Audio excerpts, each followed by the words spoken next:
Welcome to my video on the mystical art of tarot card reading. For the presentation, I wanted to share my own experience with having a reading done as well as provide some history on this ancient and oftentimes misunderstood practice. First off, the art of tarot card reading is a form of divination, that is, to seek knowledge or guidance through supernatural means. This is done by using a deck of 78 cards with each card representing some aspect of life, either from the major arcana, which represent significant life events, or from the minor arcana, which come in 4 suits that each represent some facets of life, which would be the wands that symbolize creativity, swords for intellect, pentacles for work and money, and the cups which represent emotion. The history of these tarot cards can be traced back as far as the 14th century in Europe. While originally treated as a card game, over time, as wealthy people commissioned for more elaborate and detailed artwork on the cards, people began to attribute different meanings to each card as well.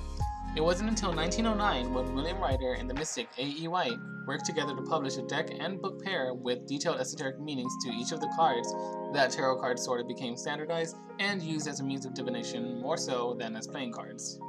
As with most things that become popularized, different interpretations and styles of card-based reading came to be, such as oracle cards, but we will be sticking solely to tarot cards for this presentation.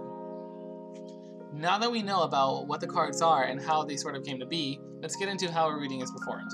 First, the reader shuffles the deck and then cuts the deck. From there, depending on what kind of reading is desired, the reader can draw cards in a variety of different spreads, the most common being the 3-card spread, in which the first card represents the past, the second is the present, and the third would be the future.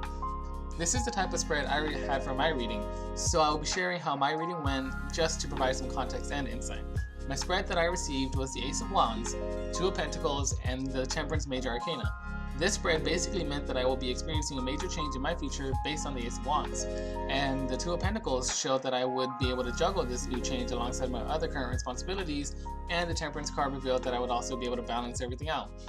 It would also be worth noting that my reader placed the deck itself upside down after drawing the spread and revealed the Strength card, which was a sign that the universe was also lending me the strength I would need to overcome any obstacles I face when it comes to balancing this new change.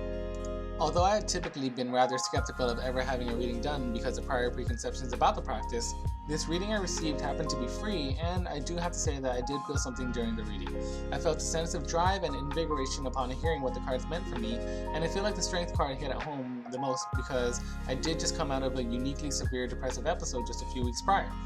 Hearing that I would be able to find balance and that I had a change coming down the line really motivated me to keep moving forward, and I have to say that I haven't been as happy or content as I am now for a while. It is from this personal experience of mine that I would recommend people to have an open mind and to give it a try. I think that having that experience can help provide guidance and motivation to those that need some but are unsure of where to find it. I'm not the most religious person myself because I don't believe I have a place when it comes to organized religion for a variety of reasons, but I am a very spiritual person and I believe there is a guiding hand in our lives, whether it is God or some form of driving cosmic energy. I think the art of divination is a great way for people like myself to get in touch with a greater power without having to feel like needing to compromise who we are in order to follow a set of rules and principles that do not work for us. And just as a side note, based on my personal observations after having done some research on the history and background of tarot cards, it would not be that much of a stretch to say that tarot cards are influenced by religion. The Lover's Major Arcana is quite obviously Adam and Eve, so I don't really think that seeking guidance in the tarot involves denouncing one's beliefs, but that's just a personal opinion of mine, and I only look to open minds based on my own experience. It also doesn't hurt that tarot cards are beautiful to look at, and if I am to receive a message from the universe, why not have it be a pretty message as well?